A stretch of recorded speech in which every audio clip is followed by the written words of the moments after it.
بسم اللہ الرحمن الرحیم۔ ابھی ہم نے سبق پڑھا بھائی بھائی، تو اس کو آپ نے رف کاپی میں لکھ کر لانا ہے۔ اب اس کی مشق حل کرتے ہیں۔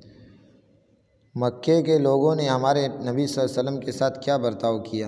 تو اس کا جواب پیچھے موجود ہے۔ مکے کے لوگوں نے آپ صلی اللہ علیہ وسلم کو اور آپ کے ساتھیوں کو طرح طرح سے ستانے لگے، تو پھر آپ صلی اللہ علیہ وسلم نے مجبور ہو کر مدینہ ہجرت کی۔ مسلمان مکے سے مدینہ کیوں گئے؟ تو یہی جواب ہے اس کا۔ مسلمان مکے سے مدینہ ان کے ظلم سے تنگ آ کر اللہ کے حکم سے چلے گئے۔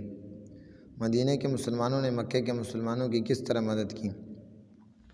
تو اس کا جواب بھی آسان ہے کہ مدینہ کے مسلمانوں نے مکے پیچھے ہر طرح سے مدد کی۔ انہیں کھانے پینے کا سامان دیا، یہ یہاں سے ہر طرح کی مدد کی۔ انہیں کھانے پینے کا سامان دیا، رہنے کو مکان دیے، کھیتی باڑی کے لیے زمینیں دی۔ اس طرح سب مسلمان آپس میں پیار محبت سے رہنے لگے۔ یہ اس کا جواب ہے۔ تو آپس میں مل جل رہنے سے کیا فائدہ ہوتا ہے؟ آپس میں مل جل کر رہنے سے آپس میں محبت بڑھتی ہے اور اللہ بھی خوش ہوتا ہے۔ یہ خوش خط لکھیں، اس کو چھوڑ دیں آپ۔ موضوع لفظ چن کر جملہ مکمل کریں، خالی جگہ پر کرنی ہے۔ ہجرت کر کے مکے کے مسلمان مدینہ آ گئے۔ مکے اور مدینہ کے مسلمان آپس میں بھائی بھائی بن گئے۔ مدینہ کے مسلمانوں نے مکے کے مسلمانوں کی مدد کی۔ مکہ سے آنے والے مہاجرین کی حالت بہت خراب تھی۔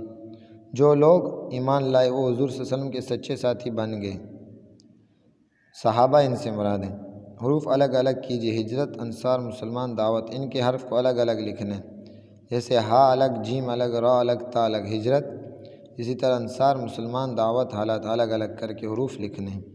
سمجھ لیں کہ ان کو توڑنا ہے۔ جن الفاظ کے آخر میں ہا یا الف آتی ہے، جیسے مکہ، اور اس کے بعد حروف کے سے میں آئیں تو ہا یہ میں بدل جاتی ہے۔ جیسے نبی اکرم صلی اللہ علیہ وسلم مکے میں پیدا ہوئے۔ اب آپ دوئے الفاظ کو اس طرح لکھیں کر جملہ مکمل۔ آپ مسلمانوں نے مکہ سے مدینہ ہجرت کی۔ میں نے آئینے میں اپنی شکل دیکھی۔ ہم زینے کے ذریعے چھت پر پہنچ گئے۔ تو ان کے آخر میں یا لگانی ہے آپ نے۔ تو یہ انشاءاللہ آپ مشق حل کر کے لے آئیں گے۔